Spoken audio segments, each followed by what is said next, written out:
Listen, if you're currently browsing Pinterest for floral arrangements or wondering if a champagne tower is a personality trait, I need you to put the phone down and take a deep breath.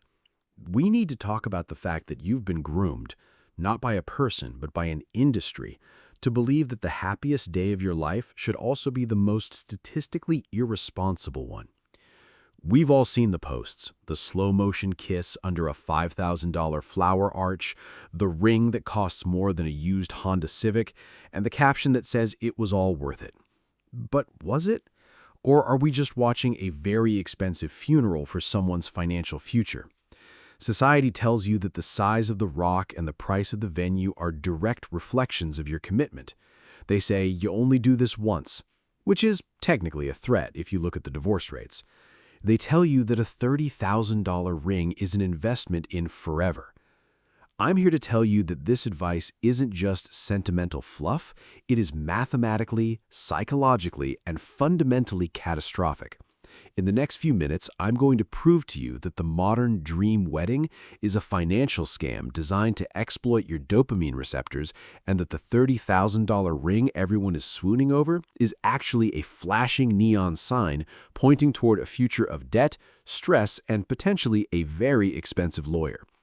If you think I'm being a buzzkill, stick around. I've got the receipts, the spreadsheets, and the cold, hard logic that the bridal magazines don't want you to see. Why do we do this to ourselves? Why does a perfectly rational human being who clips coupons for cereal suddenly decide that spending $150 per head on lukewarm chicken piccata is a must-have? It's called the escalation of commitment, or the sunk cost fallacy on steroids. From the moment you get that yes, you are entered into a psychological gauntlet. The wedding industry is a $70 billion beast that feeds on your desire for social validation. We've been conditioned to view weddings not as a union of two people, but as a high-stakes performance for people we haven't spoken to since high school. It's a classic Veblen goods scenario, where the high price tag is the actual point of the product, because it signals status. You feel the pressure because your brain is wired for tribal belonging. If you don't have the open bar, are you even successful? If the ring doesn't catch the light from across the room, does he even love you? It's not your fault you feel this way. You've been fed a diet of Disney movies and Instagram influencers since you were old enough to hold a screen. The system is designed to make you feel like a budget wedding is a budget marriage. But let's look at the numbers, because numbers don't have emotions, and they definitely don't care about your color palette. Let's run the math on the standard advice. The average American wedding now hovers around $33,000, not including the engagement ring.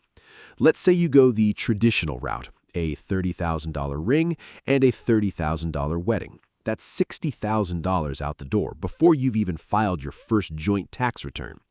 Most people don't have $60,000 sitting in a high-yield savings account, so they do what the industry expects. They finance it. Scenario A. You put that $30,000 ring on a credit card or a specialized jewelry loan.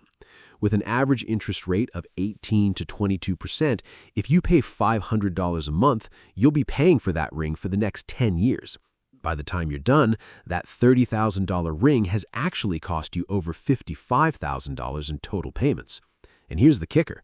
The moment you walk out of the jewelry store, that diamond loses 30 to 50% of its resale value. It is a depreciating asset masquerading as an heirloom. You're essentially paying double for something that is worth half. Scenario B, the opportunity cost. This is where it gets painful. Imagine instead of giving $60,000 to a jeweler and a catering hall, you invested that money into a basic S&P 500 index fund. If a 25-year-old couple invested that $60,000 and just let it sit, averaging an 8% annual return, by the time they hit 65, that wedding would be worth $1.3 million. You aren't just spending $60,000, you are spending your retirement. You are literally burning $1 million to have a party for 8 hours. Does that dream still feel like a dream, or does it feel like a nightmare with a white lace overlay? Think about a guy like Toby. Toby is a smart guy, works a decent job, and wants to do the right thing for his partner. He hears the 3-month salary rule for the ring. A rule, by the way, invented by De Beers in a 1930s marketing campaign to sell more rocks. Toby spends $25,000 on a ring and another $35,000 on the wedding. He's proud. He feels like a provider.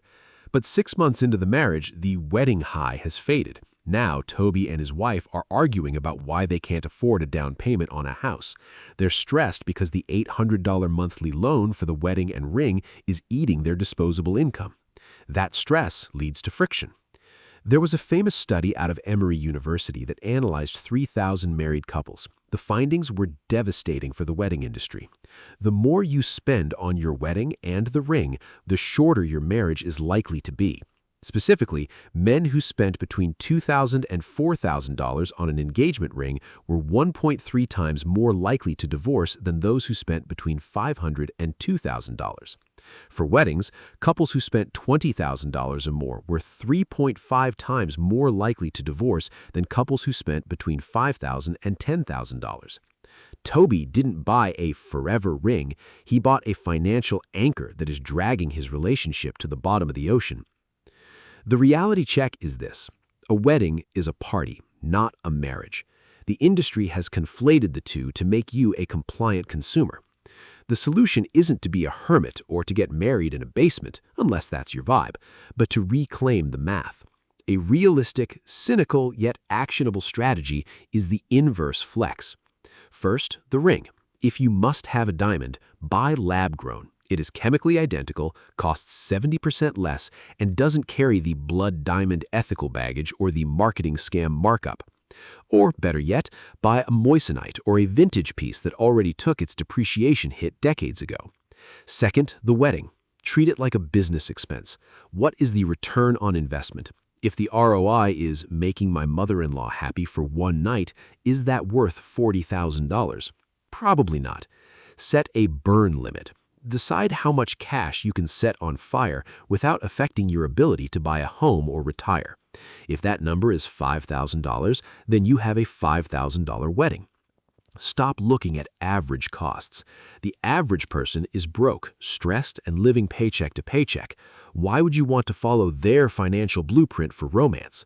Defensive financial strategy means prioritizing the day after the wedding more than the day of.